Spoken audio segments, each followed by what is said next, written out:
Hello दोस्तों, स्वागत है आप सभी का आपके अपने एजुकेशनल चैनल एसएन गुरुकुल पर।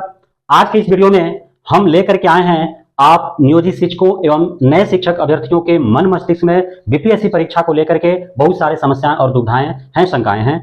हम उन सारे दुविधाओं, शंकाओं को, समस्याओं को इस वीडियो के माध्यम से दूर करने का प्रयास करेंगे। वीडियो में अंत तक बने रहेंगे। यह वीडियो आपके लिए बेहद ही उपयोगी और फायदेमंद होने वाला है। दोस्तों, क्या क्या आपके मन में शंका है, सबसे पहले यह आप खुद जान लीजिए। और आप जब हम सारे समस्याओं, शंकाओं को, दुविधाओं को जब आपके समक्ष रखेंगे तो आपको लगेगा, आपको समझ में आएगा कि ये समस्याएं आपके दिमाग में भी चल रहा था, ये दुविधा आपके मस्तिष्क में भी था, यह जो है संशय आपके दिलो दिमाग में बैठा हुआ था। नियोजित शिक्षक भी 1,78,026 पद पर ही करेंगे फाइट। टोटली कंफ्यूज हैं आप कि आपको जो है, आप सभी को लग रहा है कि जो नियोजित शिक्षक हैं वे भी 1,78,026 पद पर ही करेंगे फाइट। दोस्तों, आप सभी को पता है कि नियोजित शिक्षकों को बीपीएससी में सिर्फ इसलिए बैठना है और सफल होना है ताकि वे नियोजित से नियमित हो सकें, वे अस्थायी शिक्षक बन सकें, उन्हें राज्यकर्मी का दर्जा मिले और राज्यकर्मी को मिलने वाले सारे सुख सुविधा उनको मिल सके। सिर्फ इसलिए यह जो पद 1,78,026 जो पद है वह सृजित पद है, नए अभ्यर्थियों के लिए है। यह जो आपको दिख रहा है वो किसके लिए है? नए अभ्यर्थियों के लिए है। इसमें जो है नए अभ्यर्थी जो है इन रिक्तियों पर बहाल होंगे। तो एक कंफ्यूजन आपका दूर। दूसरा, आपका मन में क्या संशय है, शंका है, समस्या है? जिन विषयों का एस्टेट नहीं हुआ उन विषयों की रिक्तियों पर भी होगी बहाली। कैसे होगी बहाली? जब उस विषय का कैंडिडेट्स ही नहीं है, क्योंकि साफ नियमावली में लिखा हुआ है कि शिक्षक पात्रता परीक्षा, चाहे वो केंद्र स्तर का हो, राज्य स्तर का हो, सीटेट हो, बीटेट हो, एस्टेट हो, यदि क्वालिफाई होंगे वे ही अभ्यर्थी बीपीएससी परीक्षा में बैठ पाएंगे। तो फिर जिन विषयों का एस्टेट परीक्षा हुआ ही नहीं है, उसका कैंडिडेट्स ही नहीं है, तो उन विषयों की बहाली कैसे होगी? मैंने पिछले की वीडियो में बताया था आपको कि रिक्तियों के पीछे सरकार का बहुत बड़ा खेल चल रहा है। यह जो 7वें चरण शिक्षक बहाली जो हो रही है आनन फानन में, आपको दिख रहा है कि जो है शिक्षा विभाग जो है वह बहुत तेज गति से कार्य कर रही है।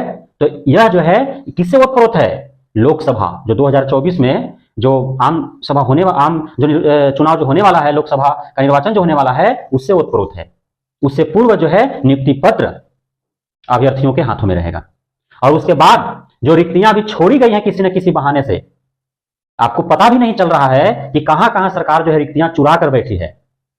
और रिक्तियों पर फिर लोकसभा चुनाव के बाद जो है, चूंकि 25 में विधानसभा का चुनाव है, तो उसका भी तो तैयारी करना है ना सरकार को, महागठबंधन सरकार को।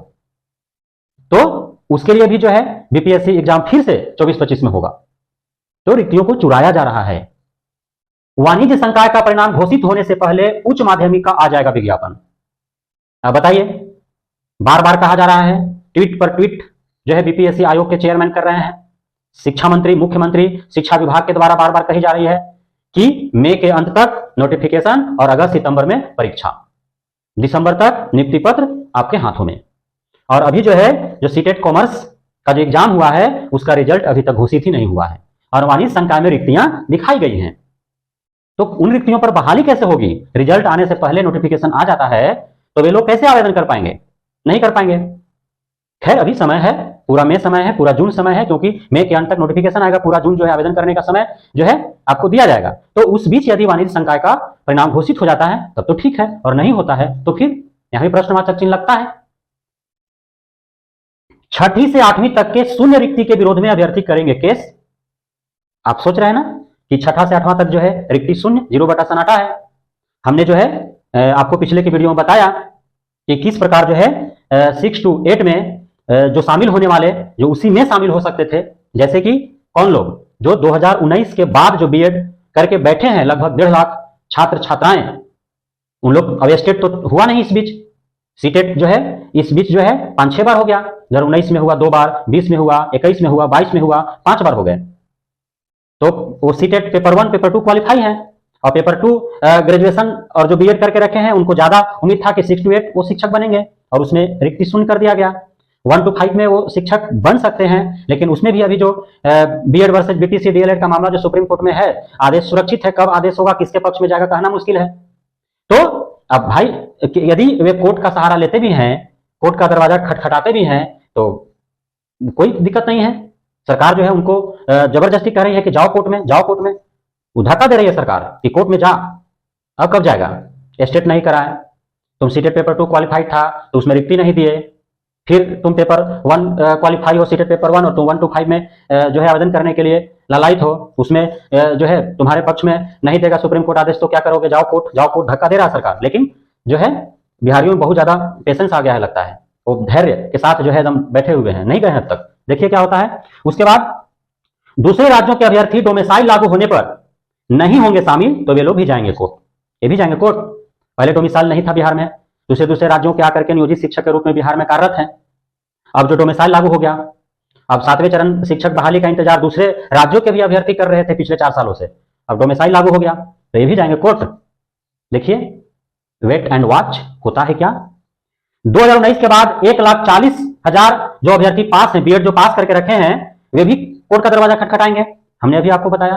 तो ये जो 3 तरह के जो अभ्यर्थी हैं जो कोर्ट जाने की बात जो कर रहे हैं, यदि एक कोर्ट जाते भी हैं तो इनकी बातों को सुनना होगा, इनकी बातों पर अमल करना होगा, क्योंकि ये जो 3 तरह के जो अभ्यर्थी हैं वे सताए हुए अभ्यर्थी हैं, वे सरकार के गलत नीतियों का शिकार हुए अभ्यर्थी हैं, और इनके लिए कोर्ट ही एक सहारा है। यदि ये कोर्ट जाते हैं तो फिर जो रिक्ति का जो इंतजार किया जा रहा है कि मई में नोटिफिकेशन, अगस्त सितंबर में एग्जाम, दिसंबर में ज्वाइनिंग लेटर, सब जो है कहां चला जाएगा? कोर्ट के फाइल में जो है दब के रह जाएगा। तो ऐसा हो भी सकता है, लेकिन अब तक जो है इस पर जो है संगठित नहीं हो पाए हैं अभ्यर्थी। आप देख रहे हैं सोशल मीडिया पर किस तरह से जो है खेल चल रहा है। केस करने के नाम पर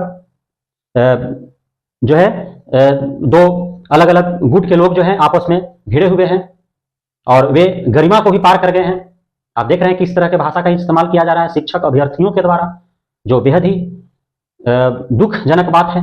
नहीं उस तरह की भाषा का प्रयोग होना चाहिए, लेकिन खैर सबका अपना अपना व्यक्तिगत विचार है, वो करें, उसमें हमारे तरफ से कोई लिगेशन नहीं है, वो उनका मत है, उनका विचार है, जो भी करें। दूसरे राज्यों के बिहार में कार्यरत नियोजित शिक्षक बीपीएससी परीक्षा में नहीं होंगे शामिल। हमने आपको बताया कि पहले तो डोमिसाइल लागू नहीं था बिहार में, पहले बिहार में डोमिसाइल नहीं लागू था, तो दूसरे राज्यों के शिक्षक जो है शिक्षक के रूप में जो है बिहार में कार्यरत हैं।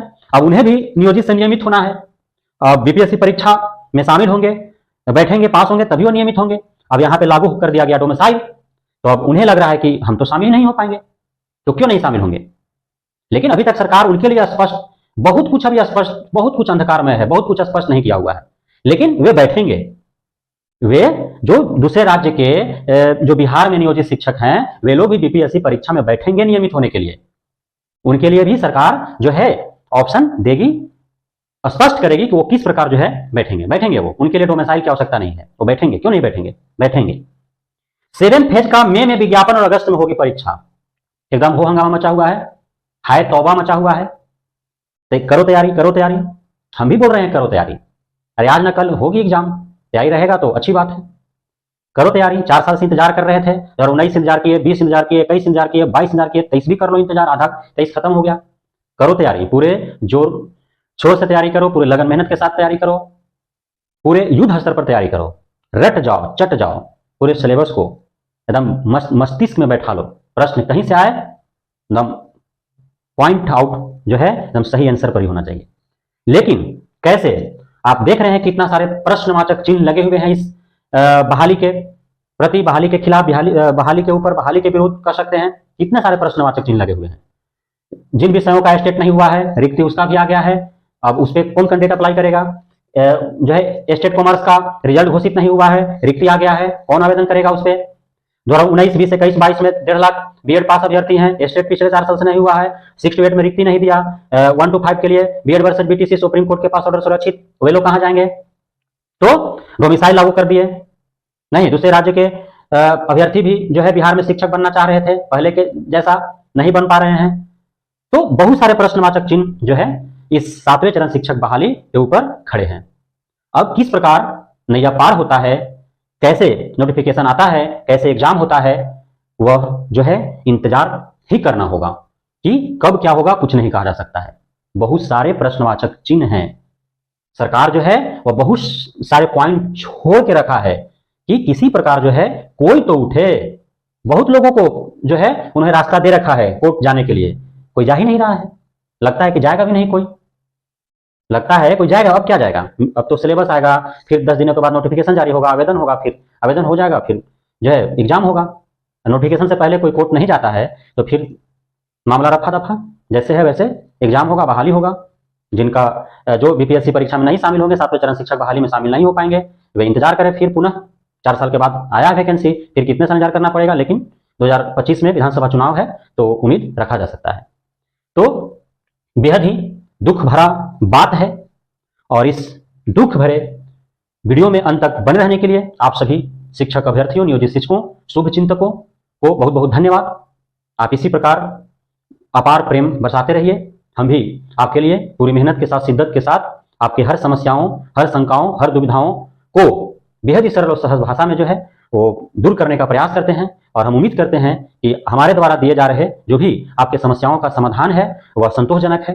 तो जो भी भाई बंधु बहना अब तक हमारे चैनल को सब्सक्राइब नहीं किए हैं वो सब्सक्राइब कर लें, ताकि इसी प्रकार के सारी सूचनाएं, जानकारियां, सारे शंकाएं, दुविधाएं, समस्याएं का हल जो है वह मिलता रहे आपको बेहद ही सरल और सहज भाषा में, ससमय, सही और सटीक।